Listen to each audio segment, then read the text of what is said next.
जय श्री कृष्णा। क्या आपको सर्दियों में जो लड्डू बनाए जाते हैं उनके हेल्थ बेनिफिट्स पता है? सबसे बड़ी चीज़ ये है कि इससे बच्चों कहते हैं कि इससे बच्चों की हड्डियां स्ट्रांग बनती हैं, दिमाग तेज रहता है। क्योंकि हम क्या होता है, हम नॉर्मल तरीके से इतने ड्राई फ्रूट्स, इतना घी वगैरह नहीं खा पाते, और सर्दियों में ये सब खाया हुआ हमारे शरीर को गर्माहट देता है।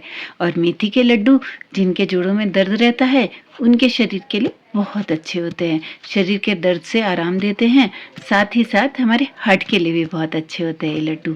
हाँ, लेकिन कम मात्रा में खाने चाहिए। ये नहीं कि आप बहुत बड़ा लड्डू खा रहे, क्योंकि हम अब आजकल इतनी जो फिजिकल एक्सरसाइजेज है वो बंद हो गई हैं हमारी। लेकिन खाने ज़रूर चाहिए, थोड़ी थोड़ी सी मात्रा में ही सही, ज़रूर खाइए। तो चलिए शुरू करते हैं बनाना। ये लेते हैं मेथी। मेथी को भिगो दिया था मैंने सुबह ही। करीब 200 ग्राम मेथी को दूध में भिगो के रख दिया था, जितने दूध में डूबी उतने दूध में, और रख दिया था। भीग गई, उसके बाद में इसको मिक्सर जार में पीस लेंगे। अब हम इसको भुनाई की तैयारी कर रहे हैं। फ्रेंड्स, आपको एक चीज़ बताऊं, एक ही आटा गूंदेंगे, भुनेंगे हम, गूंदेंगे नहीं।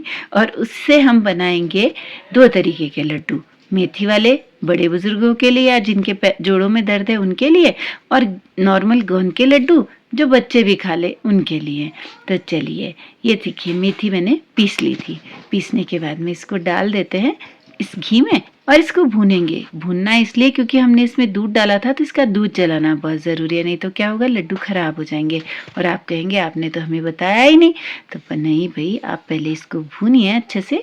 और इसका जो मतलब थोड़ा मैंने और दूध डाल के जो ग्राइंडर जार में बच गई थी वो भी इसमें डाल दी है। अब इसको अच्छे से भूनना है, 15 मिनट लगेंगे। लगेगा तो टाइम इसको बनाने में, लेकिन घर के लड्डू से अच्छा कुछ नहीं होता, क्योंकि घी वगैरह सब हमें पता होता है कि हमने सही यूज़ किया है। बाहर के हम लड्डू लाते हैं नॉर्मल घी के 1000 रुपये किलो, और गाय वाले घी के 2500 रुपये किलो। अरे भाई, हमें क्या पता आपने सही घी डाला है कि नहीं। चलिए, इस बीच में दाना मेथी भुन गई, निकाल लेते हैं अलग। अब कढ़ाई में वापस से डालते हैं घी। अब घी में हमें भूनने हैं कुछ ड्राई फ्रूट्स। तो ये देखिए, एक नारियल का गोला लिया है मैंने, आधा ही, और इसको स्लाइसेस में कट कर लिया है। अब सबसे पहले फ्राई कर लेते हैं बादाम। बादाम को फ्राई होने में थोड़ा सा टाइम लगता है, तो ये फटे जब तक इसको तल लीजिए, और तलने के बाद इसको निकाल लीजिएगा अलग। अगर रेसिपी आइडिया पसंद आ रहा हो तो चैनल को सब्सक्राइब कर दीजिएगा। फेसबुक इंस्टा से देख रहे हैं तो फॉलो कर दीजिएगा, और जो यूट्यूब का बेल आइकन है उसको ज़रूर प्रेस कीजिएगा, क्योंकि इससे आपको मेरे आने वाली हर रेसिपी के नोटिफिकेशंस मिलते रहेंगे। चलिए, डाल देते हैं काजू फ्राई होने के लिए। हाँ, आप बताइए, आप लड्डू बनाते हैं कि नहीं घर में? और अगर बनाते हैं, मेथी के लड्डू अगर आपके कड़वे हो जाते हैं ना, तो आप मेरी रेसिपी से बना के देखिए, कभी भी कड़वे नहीं लगेंगे। लगेगा ही नहीं कि मेथी के लड्डू खा रहे हैं, सिर्फ मेथी की खुशबू रहती है इसके अंदर।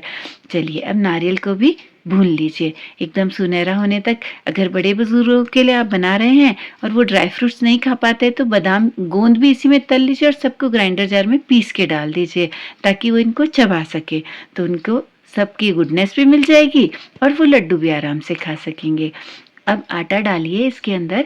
हमने जैसे 200 ग्राम मेथी ली है ना, तो मैं 1 किलो आटा भून रही हूँ। अब आप सोच रहे होंगे 1 किलो क्यों? क्योंकि शायद ये तो सबको मालूम है कि मेथी से 2.5 गुना आटा डलता है करीब।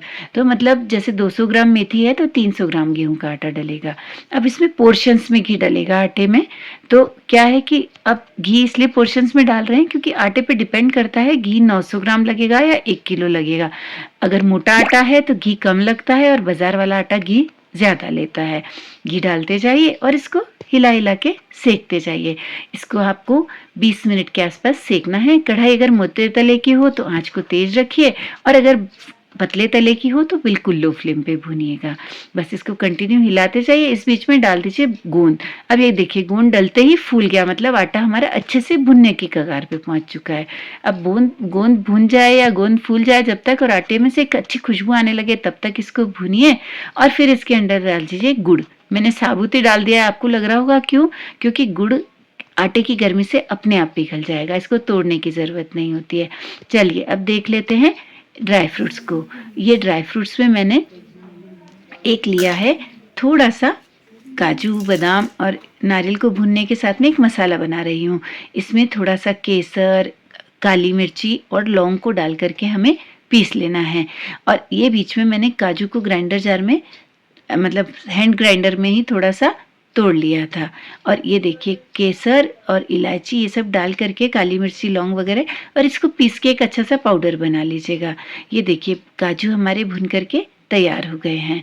ये है आटा तैयार हुआ हुआ भुना हुआ, इसमें गुड़ पूरा मिक्स हो चुका है, डाल दीजिए। जो नारियल का था उसको मैंने पीस लिया था, अब सिर्फ काजू डाल के एक लड्डू बनाऊंगी।